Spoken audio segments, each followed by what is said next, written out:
As you listen to what the IMF has to say, and this contentious debate, not just about the break-even price for this country, but also in terms of how they go about their fiscal reforms, what strikes you perhaps as the biggest surprise in all of this?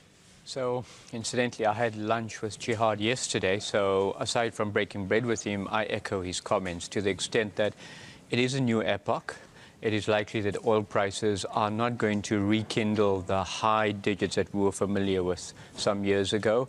And in the order of $50 a barrel is what countries like Saudi Arabia, Nigeria, Angola, Algeria are going to have to condition themselves with. And in a sense, many of these countries are not allowing this crisis to be lost on them. So the reform momentum is becoming increasingly tractable. But the challenge over the near term is going to be able to balance fiscal consolidation and at the same time not in any way preventing social spending or any growth tonic to be denied from fiscal impetus. And that's why we've seen all of that recalibration, and that's where a lot of the argument comes through.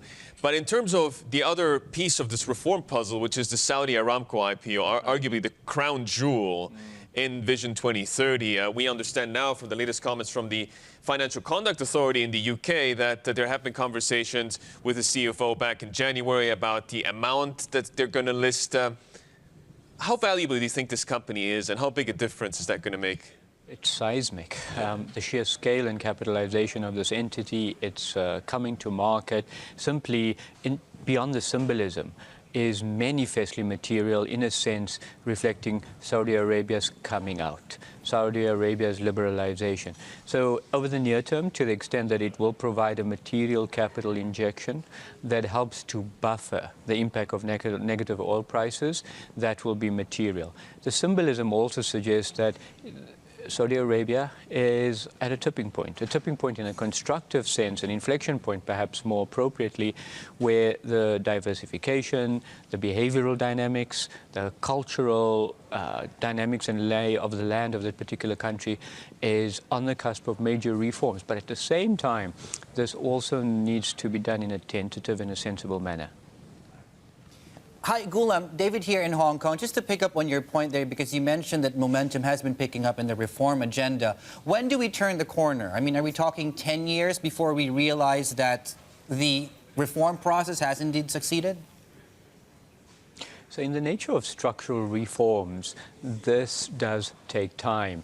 And one doesn't ordinarily see the merits of that buoyancy immediately. So investment in what economists call intangible capital. So that's simply human capabilities, education, health systems, the cost of doing business, allowing that to perpetually fall, just externalizing the Saudi Arabian economy beyond just that monoline base of oil. These take time. They will engender confidence, it will engender investment. So it will come in waves of direct impacts, indirect impacts, and then even induced impacts. So that cascading impacts will take a number of years, but incrementally what you're likely to see a better quality of structural growth beginning to emerge.